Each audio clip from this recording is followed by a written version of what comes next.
Please welcome Don Thompson.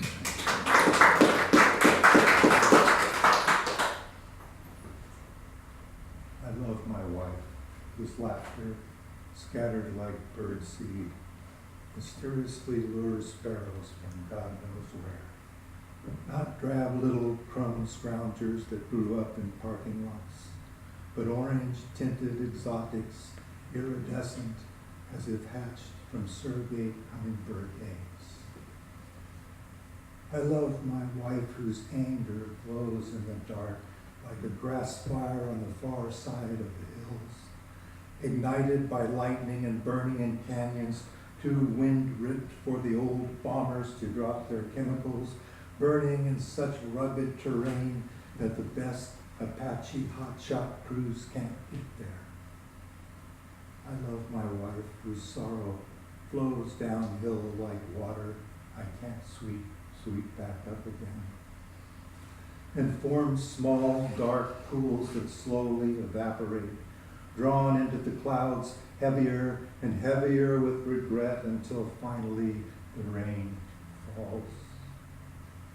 And I love my wife whose love I've underrated for years, like an old chest shoved into a corner, a catch-all, somewhere to toss unpaid bills, loose change, and the clean clothes that may not get folded. An heirloom of sentimental value, I thought, unexpectedly appraised for more than the house is worth. And yet we keep it from the shrewd auctioneers, still in its corner, dusty, nicked and scratched during all those clumsy U-Haul moves, priceless, a secret treasure.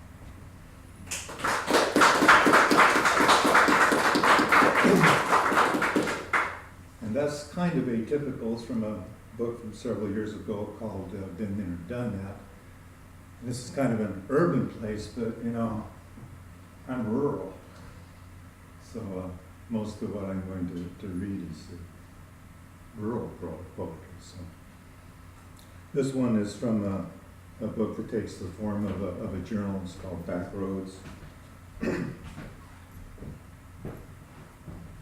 It's gray winter again, no sun for a week. The landscape a quick rendering in pencil, half erased by fog. Out in the field, a few egrets indicated by leaving the paper white stand in contrast to the scribbled dead grass, waiting for the hand that provides to stipple in some insects. They will be fed. Why is this so beautiful, intimate? I feel like an intruder turning the pages of God's sketchbook. Here are the fine bones of the trees and hints of where the hills will go with slopes for wildflowers. All we need now is color.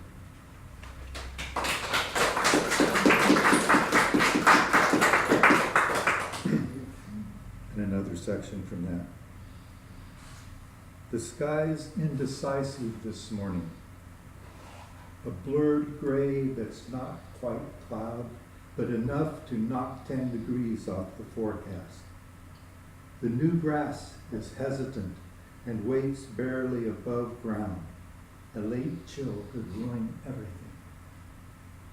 I've been watching a flock of wild ducks lose confidence, flying back and forth until their tenuous V disintegrates, and they come back down to earth, confused, fluttering like leaves blown 1,000 miles before they fall.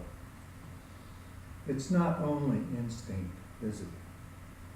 Even the hardwired birds have to make choices. Sometimes they're wrong.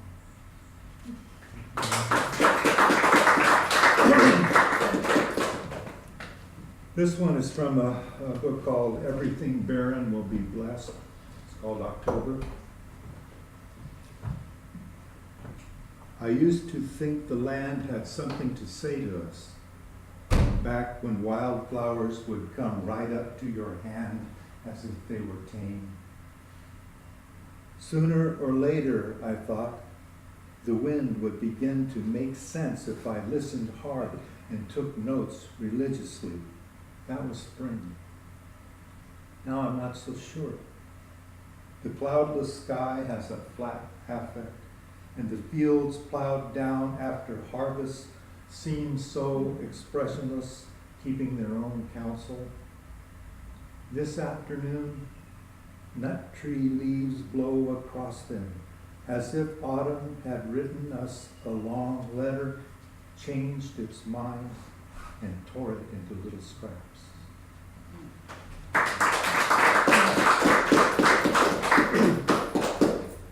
Being a valley boy from farm country, I have an abiding interest in water. This poem was also from Back Roads from the Journal. Strangely got picked up by some Northern California newspapers, and I don't know where or how. But I wasn't thinking politically at all when I wrote it. I was thinking of a drowned boy I had seen pulled out of a canal.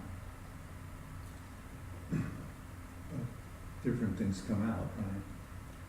Some rivers become so sluggish, so depressed, they can barely feel their way around a rock. Others are manic in spate and rip trees from the banks. What about the California aqueduct?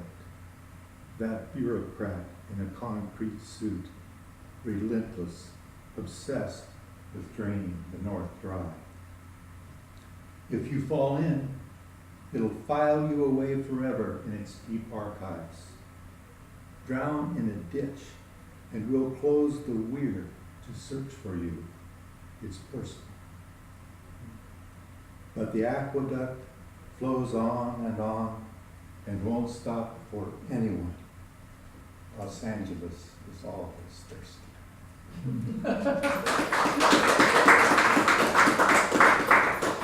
Yeah. No wonder they ran that up north. Another water poem. This one is from a little book more recently called Keeping the Secrets. I have lots of product, by the way, and would love to make you some wonderful deals on some books. This is Rainbird. No one ignores water ever who has the grit of this place in his or her teeth, who has dust for bone marrow. I lie awake at night and listen to diesel pumps mumble the prayers that fill irrigation ditches. Who'd say that's not miraculous? The aqueduct slides by a mile from here, a maddening abundance. Every creature alive in the parched fields must sniff the air in wonder. Even the dew on the grass each morning is a blessing not to be missed, making the yard like holy ground I have to stand on barefoot. And tell me, when you've heard music lovelier than a rainbird sprinkler makes, chirping as the sun sets and the last light comes down to drink.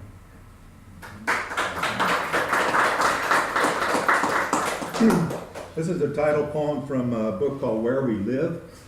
And from our deck, you can see I-5 about 4 or 5 miles off to the northeast. And it's kind of that, where we live. Nocturnal creatures must teach their young to be heard and not seen.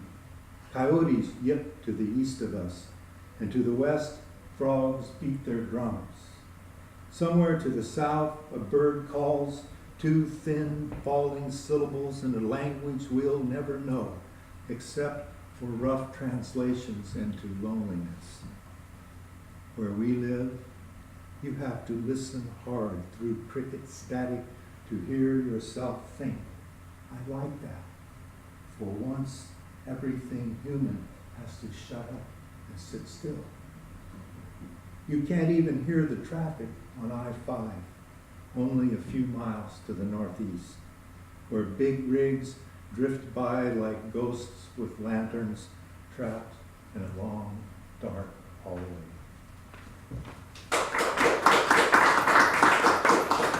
few more. This one is from Keeping the Secrets also. If you're from where I'm from, I was born and raised and grew up in Bakersfield, of course.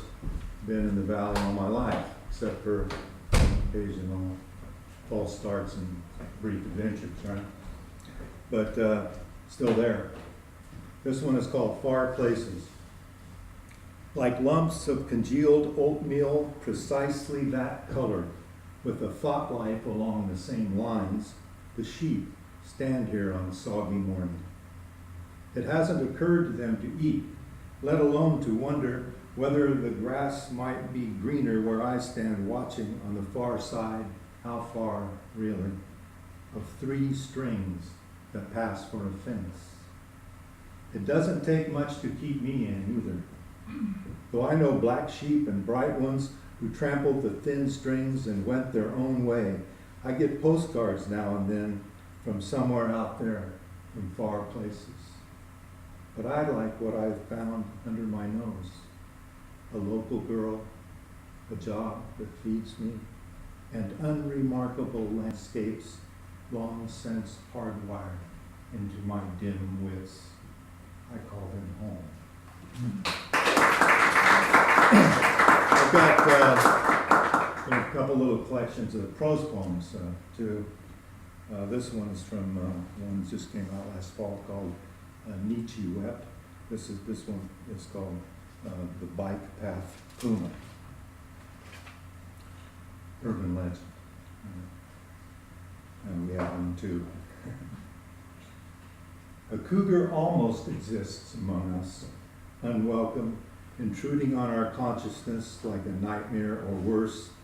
We grin when someone mentions her and look down, but maybe she's out there, real, as we like to say, concealed along the bike path among miscellaneous brush and trees, scraggled and thin beside the river that rarely keeps its promise of water.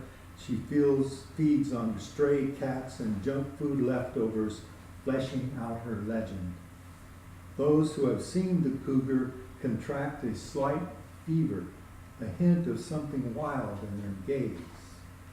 Unless they deny it to anyone who dares to ask, unless they suppress the memory, convincing themselves that it was only shadow after all, the breeze and the undergrowth, not eyes, but a shard of glass reflecting light from an unknown source, unless they refuse to believe that what they know is true, they'll lose their grip on the world, already tenuous, and become uncool, medieval, rather than safely postmodern.